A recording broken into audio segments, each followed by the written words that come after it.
Algérie.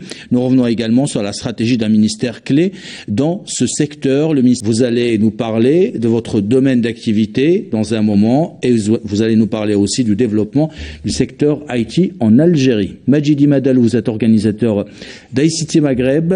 Nous allons parler de la 3e édition et nous revenons également sur la 3e édition et les nouveautés que vous avez apporté à vos participants. Merci à tous les trois de participer à ce numéro de l'Heure Éco que nous avons choisi d'intituler « Quelle stratégie pour les entreprises IT dans le continent africain ?» Avant d'entrer dans le vif du sujet, je vous invite à revenir sur cette 3e édition d'ICT Maghreb, couverture signée Badia Amati. Spécialisées dans les solutions informatiques, la digitalisation et la cybersécurité, les entreprises qui ont participé au Salon international des technologies de l'information et de la communication ont permis aux spécialistes et aux visiteurs de faire une mise à jour des nouvelles tendances et technologies de pointe. La cybersécurité est devenue un sujet très important. C'est parce que en fait, plus on numérise, plus on a besoin de sécuriser.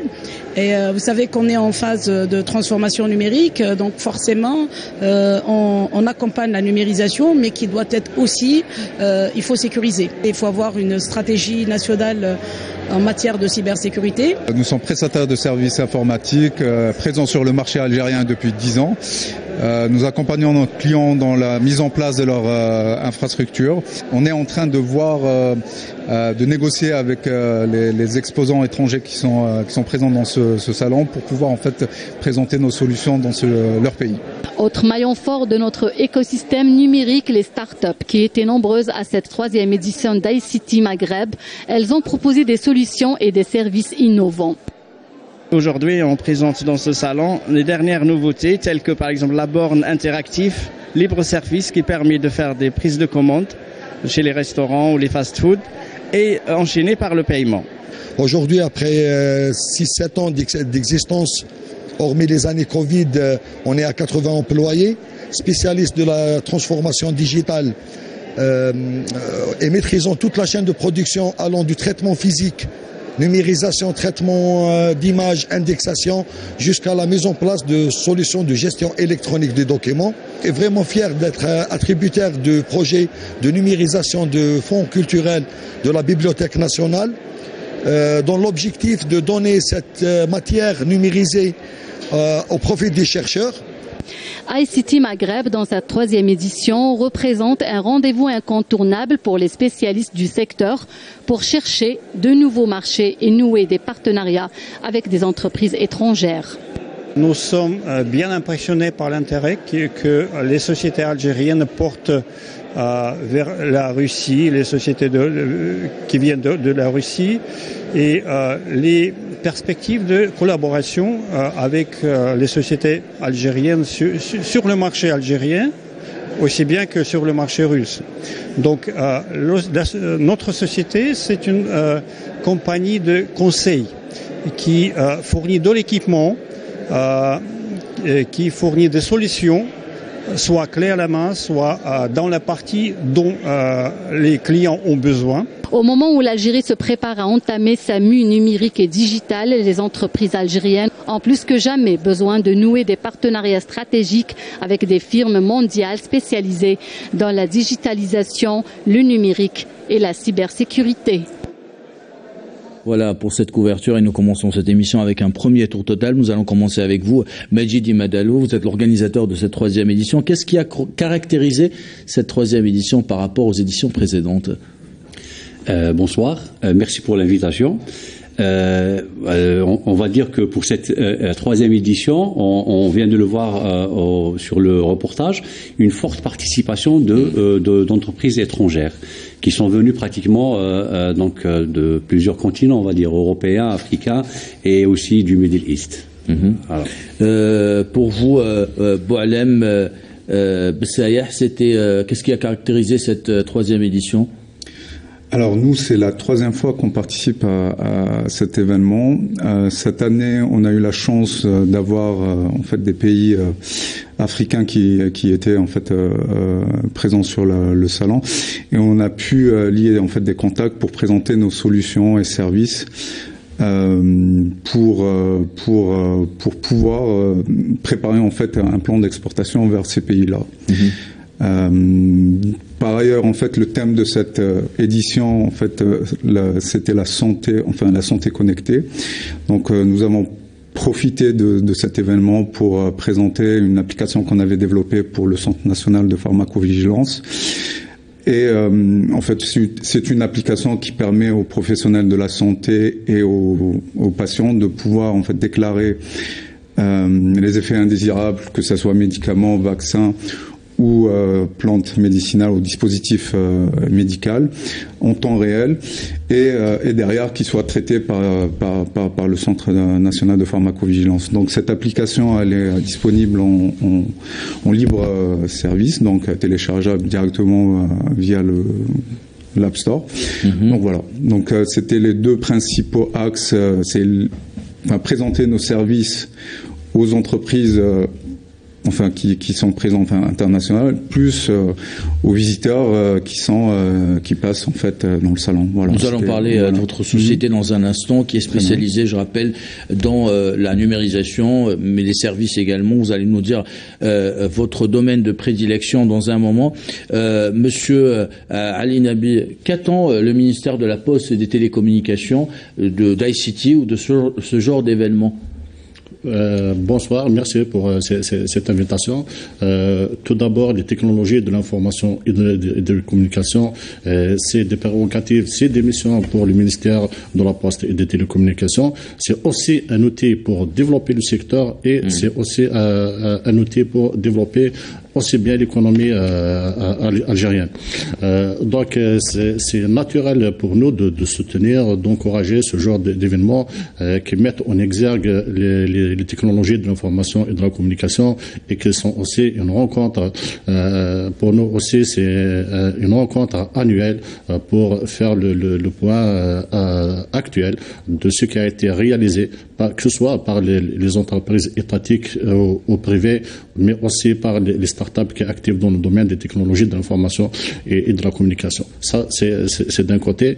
Et d'autre côté, nous le disons souvent, nous le pensons profondément, de la discussion jaillit la lumière. Donc la rencontre de ces différents acteurs nous permet de mettre le doigt ensemble sur les lacunes ou les insuffisances éventuelles dans le domaine des technologies de l'information et de la communication. Et nous réfléchissons ensemble pour trouver les solutions idoines pour y remédier. Très bien. Majid Limadalo, alors Boualem Bessaïr a évoqué aussi le volet santé. Vous avez mis en avant également la e-santé dans cette troisième édition à travers un baromètre national de santé. Mais il y a également d'autres nouveautés. C'est l'Afrique au cœur, je pense, c'était le thème de cette édition. Effectivement. Donc pour cette édition, on avait axé notre stratégie au développement vers les pays africains.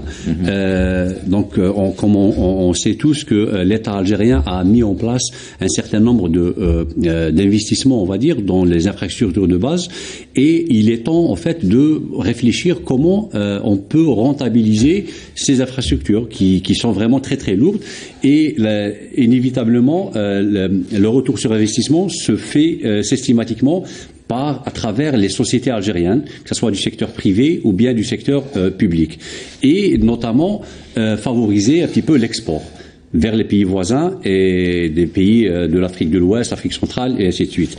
Et aussi au niveau de cet événement, de cette troisième édition, on avait axé notre réflexion. On s'est dit oui, pourquoi ne pas développer le volet métier, donc en termes de l'IT, d'où la section e-santé à travers des conférences, à travers des communications, et on a posé des questions, comment contribuer à l'évolution, on va dire, ou à l'assistance dans le secteur de la santé, d'où la mise en place d'un baromètre national santé, où on a eu une évaluation assez positive pour l'utilisation des outils technologiques, que ce soit des applications ou bien des objets connectés à travers le territoire national, à travers aussi un portail sur un échantillon de 1000 personnes. Donc les résultats sont favorables à plus de 90%. c'est intéressant. Très bien. Voilà.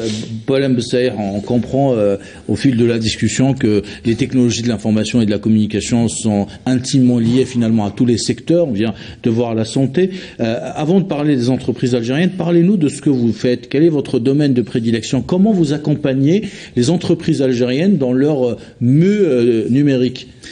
Alors, nous, on cherche la valeur ajoutée. Donc, on essaie de, via notre base clientèle, donc essayer de comprendre exactement leur métier et surtout, en fait, essayer, quand on parle de digitalisation, donc on essaie de comprendre, en fait, leurs processus qui sont répétitifs, qui sont pas industrialisés et puis derrière,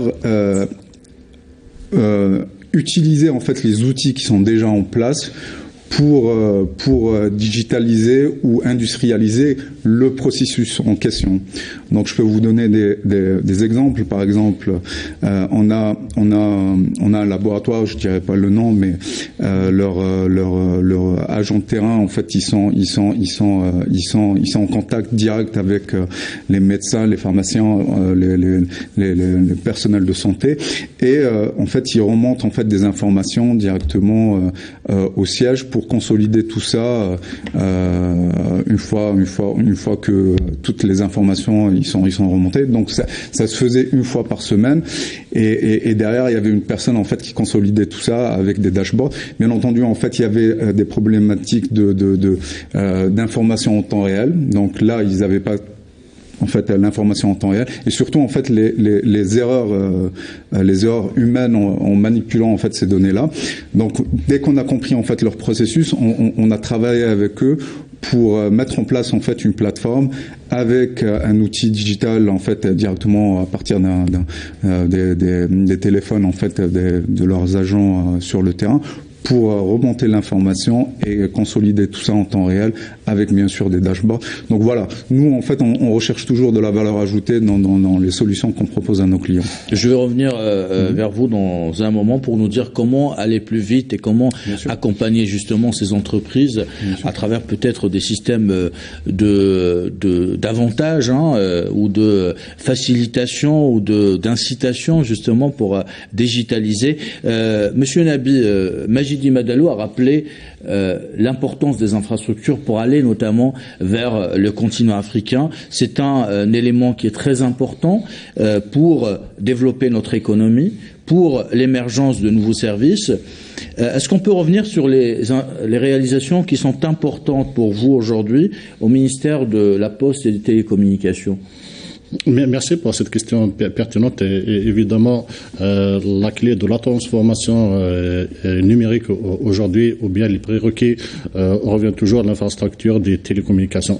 Donc, toute bonne transformation doit commencer par le développement d'une infrastructure télécommunication, je dirais, moderne et résiliente.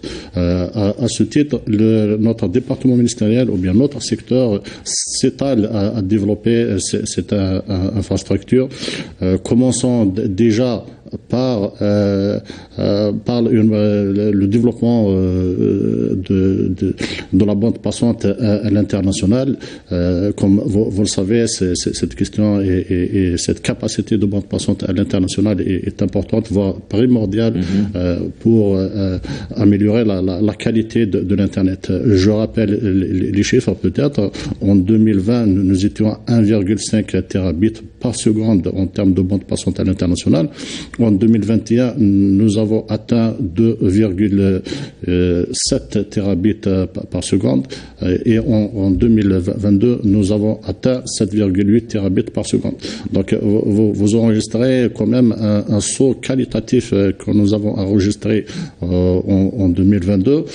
Ça va permettre de fluidifier les échanges sur Internet et encore une fois, ça c'est un atout pour le développement de services, de e-services, notamment le e-commerce. Je voudrais bien avoir l'écho d'entreprises de numérisation par rapport à toutes ces réalisations, par rapport à l'augmentation de débit. Est-ce que c'est quelque chose que vous ressentez sur le terrain, Balam Bessaïa? En fait, par région, on va dire. On a des clients où ils voient ils voient en fait l'apport en fait de l'augmentation de la bande passante, mais pas sur l'ensemble du territoire algérien. Bon, ça va venir en fait, ça va venir crescendo. En fait, M.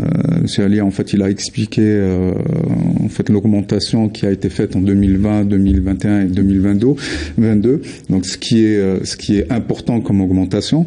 Et je pense qu'il faut être patient par rapport à ce genre de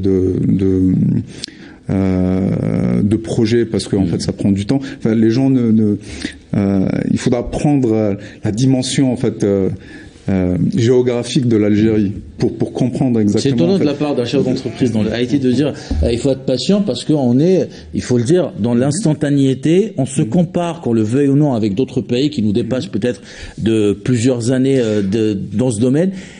Mais il faut comparer on peut pas se comparer à l'Europe, parce qu'ils ont une avance qui est vraiment conséquente. Cependant, en fait, par rapport au continent africain, je pense qu'il faut, je dirais en fait à nos concitoyens en fait de prendre la voiture et aller en Algérie pour voir en fait l'immensité de notre pays, et surtout d'aller dans l'Afrique, enfin les pays africains, pour comparer en fait ce qui est comparable. Donc je pense qu'il y a des investissements qui sont déjà mis sur la table, et je pense que dans quelques années, peut-être dans 2-3 ans, on parlera même pas de problèmes de connectivité. On parlera d'autres problèmes, mais pas de connectivité. Donc, mais il y aura toujours des problèmes à résoudre. S'il n'y a pas de problème, il n'y a pas on sera pas ici à discuter en fait. Voilà.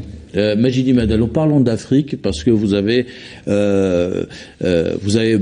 il a été beaucoup question d'Afrique dans cette 3e édition, et vous avez annoncé qu'il y aura d'autres éditions dans des pays africains cette fois-ci. Voilà, c'est un de nos projets au fait. Donc réellement, donc lors de cette 3e édition de l'ICT Maghreb, on avait annoncé donc la naissance de l'ICT Africa. L'ICT Africa, donc dans notre esprit, donc le schéma qu'on veut développer dans ce sens, c'est vraiment d'aller sur on va dire un roadshow africain. Donc essayer d'organiser cet événement dans plusieurs pays. Donc on a démarré d'Alger, donc la naissance de l'ICT Africa. Et dans nos projets, ça va être à Dakar prochainement, donc on va l'annoncer. Donc c'est en avant-première, on l'annonce ici. Et on va essayer d'aller avec des acteurs numériques algériens pour essayer de voir comment investir et de signer des conventions d'affaires avec d'autres partenaires au niveau de l'Afrique de l'Ouest notamment. Monsieur Nabi, on revient toujours à vos infrastructures, parce que votre ministère développe un certain nombre de projets. Si on parle aujourd'hui de l'Afrique, si on parle des entreprises algériennes, et nous allons voir l'avis de Monsieur Bessaïr dans un instant pour nous dire comment il peut s'implanter dans un certain nombre de pays ou proposer ses services, nous avons besoin d'infrastructures qui accompagnent pas uniquement les entreprises algériennes, mais qui accompagnent le consommateur dans les pays africains. Tout à fait, j'adhère tout à fait à l'idée de dire il y a toujours des choses à faire, notamment en matière d'infrastructure. C'est une technologie, c'est un perpétuel changement, un perpétuel avancement. Nous essayons toujours de garder le cap et d'avancer et de moderniser. Dans notre structure, nous avons, si vous voulez, en matière d'Internet, un double défi. Déjà, nous héritons une infrastructure en cuivre qui a démontré ses limites, donc nous œuvrons à la changer en fibre optique. D'un autre côté, nous œuvrons aussi à interconnecter les nouveaux foyers avec de la fibre. Regardons maintenant cette courbe qui est croissante en matière de connexion à l'Internet. Je cite l'Internet fixe. En 2020, nous étions à 3,7 millions de foyers connectés à l'Internet. En 2021, à 4,2 millions foyers connectés à l'Internet. Et en fin 2022, à 4,7 millions de foyers connectés à l'Internet. Vous allez vous rendre compte qu'il y a une courbe ascendante.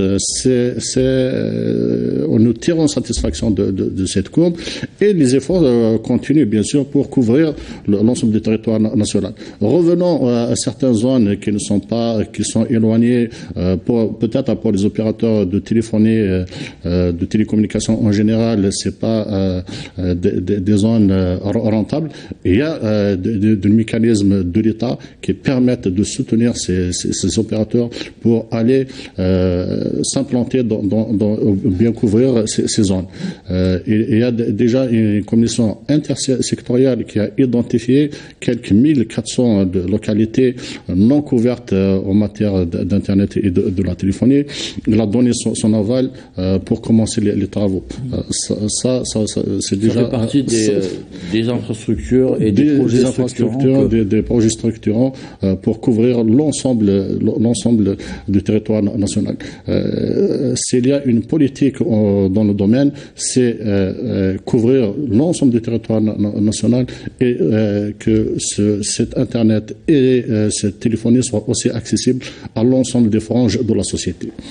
Et pour connecter aussi les autres pays africains, l'Algérie a parachevé sa part en matière du projet de fibre optique qui relie aujourd'hui Alger à Ingizem sur plus de 2450 km et une autre voie qui va vers Tindouf pour connecter la Mauritanie. Très bien. Donc c'est un projet dans notre jargon on l'appelle la dorsale subsaharienne en fibre optique. En fait, c'est un câble en fibre optique qui relie Alger vers Ingizem, plus de 2500 km.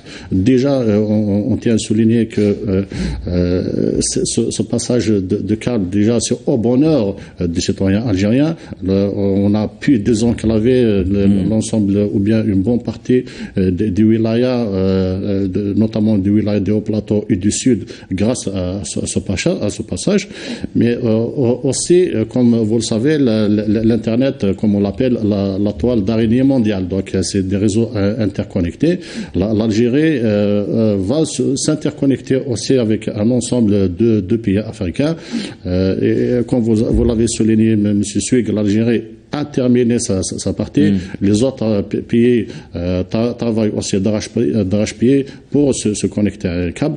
Et c'est aussi une aubaine pour développer peut-être de e-commerce avec ces pays africains. On revient à notre ami, c'est là qu'on peut peut-être permettre aux entreprises algériennes qui exploitent notamment des services ou bien des entreprises qui activent dans le domaine de e-commerce de pénétrer des marchés africains. Bolem Bessaïr, vous êtes spécialisé dans l'intégration de solutions, digitalisation de processus métiers. Comment vous comptez, ou est-ce que vous avez une stratégie pour vendre ces solutions à d'autres pays africains? Voilà, disons la question comment l'Algérie aura une stratégie pour pouvoir aller vers ces pays-là. Mais la question, je vous pose à vous, à votre entreprise. Mon entreprise, en fait, ce qui serait bien, c'est d'avoir une stratégie globale. En fait, on a un marché, donc il faut y aller. Il faut y aller parce que déjà nos voisins, ils y sont déjà, ils sont bien implantés, ils ont les moyens pour pouvoir en fait vendre leurs services. Donc, une société qui part toute seule vers ces marchés-là, je pense qu'ils auront beaucoup de mal. Ils auront beaucoup de mal. Et ce qui, je vais vous dire quelque chose. En fait, ce qui est aussi bizarre, on va dire, c'est que on a été contacté par des sociétés, par exemple européennes, pour mettre à disposition en fait des ressources de chez nous pour faire des prestations de services en Afrique. Et je ne comprends pas pourquoi en fait on fait pas la même chose sans en bypassant directement en fait ces sociétés-là. Donc je pense que c'est un premier. Je pense que l'idée d'aller vers l'Afrique déjà avec un salon avec Majid en fait pour en allant en groupement pour présenter en fait nos services et solutions, ça serait déjà un premier pas. Je pense qu'il faudra mettre aussi les mécanismes pour pouvoir en fait pouvoir facturer et recevoir en fait des devises en ayant en fait une banque algérienne algérien qui peut nous accompagner en fait dans ce type de démarche. Donc la procédure est enclenchée pour l'installation de banques algériennes, notamment au Sénégal. C'est ça. Je pense qu'il faut être agressif. Il faut avoir une stratégie globale, c'est-à-dire l'État plus en fait les acteurs du numérique, pas que du numérique. On peut étaler ça sur d'autres secteurs. Donc voilà, il faut avoir une stratégie globale mais le marché est là. Le marché est là. Majidi Madalou, la stratégie globale peut passer aussi, c'est ce que disait il y a un instant Baleb Saher, par l'implantation à travers la présentation des entreprises, à travers bien sûr des salons. Oui, et effectivement, à travers des salons, en fait, le salon, c'est quoi? Le salon, c'est une plateforme où vraiment les gens peuvent se regrouper, se rencontrer, faire des échanges B2B et découvrir un petit peu. Enfin, c'est une arène, on va dire, et c'est là où chacun met en valeur son savoir-faire et propose ses services. Dans la e-santé, on a des exemples à suivre. Il y a des petites startups qui commencent un petit peu à travailler dans ce sens. Par exemple, la télé-radio, on a un exposant, il a fait quelque chose d'extraordinaire à mon avis. Juste avec la télé-radio, il est en train de vendre ce produit vers l'international. Et au fait, on peut pas avoir des radiologues un peu partout, ou bien suffisamment de radiologues pour faire ou interpréter des clichés. Je l'ai déjà reçu dans cette émission. Il est déjà passé par là, et c'est quelque chose de merveilleux. Donc c'est un savoir-faire et exportable, facilement exportable en fait. Donc c'est juste un exemple, c'est une petite start-up. Et mettre cette start-up dans un modèle économique global par pays, ça va être une force. Et vous avez déjà l'expérience, vous avez déjà organisé un événement l'année passée, je pense, à Dakar. Effectivement, on est parti à Dakar, et je pense que c'est un modèle à suivre. Un modèle à suivre pour des entreprises qui souhaitent trouver des partenaires ou alors pour s'implanter. C'est facile aujourd'hui. Il y a un certain nombre, et Majid vient de citer un exemple qui est très intéressant, une start-up algérienne qui propose la lecture des radios à distance. Et aujourd'hui, quand on est dans un domaine du numérique, de la digitalisation, c'est beaucoup plus facile de proposer ces services que d'aller sur place, investir, trouver un local, etc. Alors c'est beaucoup plus facile, disons en fait techniquement on va dire, parce que en fait c'est de la prestation de services. Donc maintenant en fait il n'y a plus de frontières au niveau des prestations de services, surtout dans le numérique. Cependant en fait quel est le cadre juridique en fait? Est-ce que s'installer directement lié à un partenariat? Bon, certes, c'est des questions à se poser, mais je pense que il faut vraiment un cadre juridique qui ne met pas, on va dire, le dirigeant en situation, difficulté. Voilà, en difficulté. On sait d'ores et déjà en fait si on n'a pas de, si on facture à l'étranger et qu'on reçoit pas l'argent. Ça, c'est une vraie problématique, par contre, qui revient à chaque fois qu'on pose la question d'aller vers le continent africain. Vers les autres pays africains, puisqu'on est dans le continent africain. Il n'y a pas que africain. Bon, ça peut se faire avec, on a des cas où ça a été avec des pays européens, où le fournisseur n'a pas payé. Mais la vraie question que je vous pose, puisque vous êtes un acteur de cet écosystème, Monsieur Bessalah, c'est que, est-ce qu'on doit attendre l'État qui doit être le précurseur toujours et ouvrir la voie, ou alors on peut s'organiser en conglomérat entre acteurs de l'écosystème et aller tâter des terrains dans d'autres pays africains, notamment le Sénégal. Malheureusement, en fait, j'ai l'impression que on ne sait pas s'organiser. C'est-à-dire qu'on voit, par exemple, là, la start-up. Enfin, il y a pas qu'une start-up qui, en fait, qui active, en fait, en dehors des frontières algériennes. Il y en a beaucoup. Mais on n'entend pas, on ne sait pas s'organiser. Donc, en fait, il faut que l'État aussi accompagne, on va dire, accompagne ces entreprises pour on va dire améliorer et avoir une stratégie pour pouvoir en fait avoir ces marchés-là. Donc, Monsieur Nabil, vous voulez commenter ça? Oui, dans ce sillage, je voulais juste rebondir par rapport à ça. Il y a un groupe de travail intersectoriel qui se penche actuellement sur cette question. En fait, c'est l'exportation des services. Ce groupe se réunit assez fréquemment et discuter des difficultés que rencontrent les startups ou bien les entreprises algériennes pour exporter leurs services, notamment via Internet. Donc, intersectoriel, il comporte plusieurs ministériels, vous voulez dire? Tout à fait. Plusieurs ministères?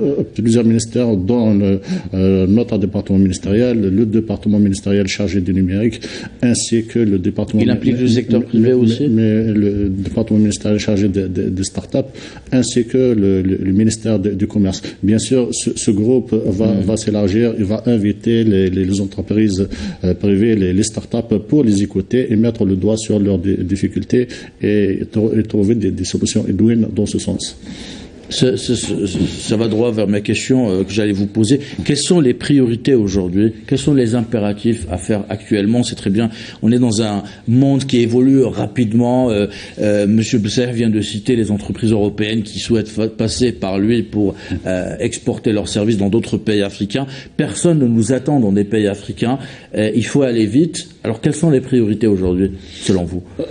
Voilà, je pense cette question, c'est le groupe de travail que je viens de citer. Il est en plein dans ces travaux. La réflexion est en cours dans quelques temps et il va délibérer avec des solutions.